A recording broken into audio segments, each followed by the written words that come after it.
शहर के कथेड़ क्षेत्र में चल रहे निर्माण कार्यों को लेकर स्थानीय लोगों में रोष बढ़ता जा रहा है। क्षेत्र निवासी जगदीश चंद्र शर्मा ने निर्माण कार्य में लापरवाही और प्रशासनिक उदासीनता का आरोप लगाते हुए कहा है कि बार बार किए जा रहे निर्माण के बावजूद समस्या का स्थायी समाधान नहीं हो पा रहा है। जगदीश चंद्र शर्मा के अनुसार संबंधित स्थल पर चौथी बार निर्माण कार्य किया जा रहा है, लेकिन हर बार मलबा सड़क और रास्तों पर गिर रहा है, जिससे लोगों को भारी परेशानियों का सामना करना पड़ रहा है। उन्होंने कहा कि सड़क पर फैले मलबे के कारण पैदल यात्री और वाहन चालकों की आवाजाही प्रभावित हो रही है। उनका आरोप है कि प्रशासन समस्या की गंभीरता को नजरअंदाज कर रहा है और पहले मलबा हटाने के बजाय दोबारा निर्माण कार्य शुरू कर दिया जाता है। स्थानीय लोगों का कहना है कि सड़क की स्थिति लगातार खराब होती जा रही है। जगह जगह सड़क धंसने से वाहनों को नुकसान पहुंच रहा है और चैम्बरों से टकराने के कारण वाहन चालकों को अतिरिक्त आर्थिक बोझ उठाना पड़ रहा है। क्षेत्र से प्रतिदिन गुजरने वाले हजारों लोगों को भी असुविधा का सामना करना पड़ रहा है। शर्मा ने निर्माण कार्य की गुणवत्ता पर सवाल उठाते हुए कहा कि कार्य को मजबूत नींव से शुरू करने के बजाय केवल ऊपरी स्तर पर मरम्मत की जा रही है। उनका दावा है कि यदि निर्माण कार्य को तकनीकी मानकों के अनुरूप और मजबूत आधार के साथ नहीं किया जाता तो आगामी बारिश के दौरान ये ढांचा दोबारा क्षतिग्रस्त हो सकता है। स्थानीय लोगों ने प्रशासन से निर्माण कार्य की निष्पक्ष जांच करवाने, सड़क पर फैले मलबे को तत्काल हटाने और गुणवत्ता के साथ स्थायी समाधान सुनिश्चित करने की मांग की है, ताकि लोगों को राहत मिल सके।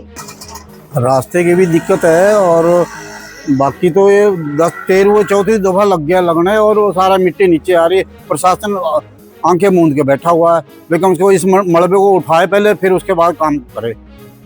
पहले सबसे पहले मलबा उठना चाहिए, तब जाके प्रशासन पता नहीं को सोया हुआ है घोर निंद्रा में, जो कि मतलब ये नहीं देख रहे कम से कम इस मलबे को चुकवाए और ताकि सुरक्षित रहे, यहाँ सुरक्षित जगह लोगों के लिए रास्ता भी। 13वीं बार चौथी बार लगने लगा हुआ ये, और लोगों इतना पैसा आ रहा है, इतना पैसा, इस पैसे का ही पता नहीं लग रहा अभी वो पैसा कहाँ जा रहा है।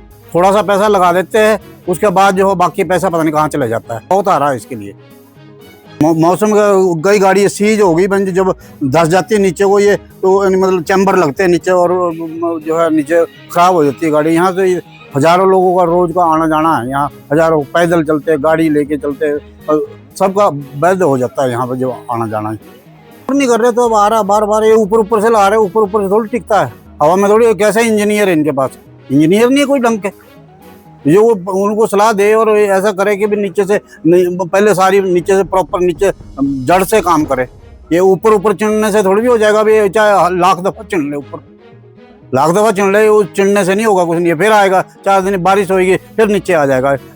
100% गारंटी है। हम तो इंजीनियर नहीं है, पर हम भी इतनी बात जानते हैं भी जो ऊपर लगेगा वो नहीं टिकेगा, जो वही टिकेगा। दीदी, आपने अपनी शादी में किस किस को बुलाया था यार? मैं तो बहुत ही कंफ्यूज हूँ। उन्हीं को बुलाया जो परदादी की शादी में थे। परदादी की? नाना नानी की शादी में भी थे, नाना नानी की, और मम्मी पापा की शादी में भी आए थे। कौन है बताओ? फतेहचंद ज्वेल्स जो 5 जनरेशन से हरियाणा हिमाचल के प्रेफर्ड वेडिंग ज्वेलर्स हैं। और अब उनके नए डिजाइन्स, वही शादी वाली फैलावट, 30% कम वेट पे, गर्दन पे भी बोझ नहीं और तेरी पॉकेट पे भी नहीं। मेरी पॉकेट? पर इसका बिल तो आप भर रही हो ना दीदी। अब छोटी को ज्वेलरी रुबीना दिलाएंगी या कोई और, ये फैसला बाद में होगा, मगर वेडिंग ज्वेलरी 121 सालों से फैसला एक ही है। Fatehchand jewels, preferred wedding jeweler since 1904.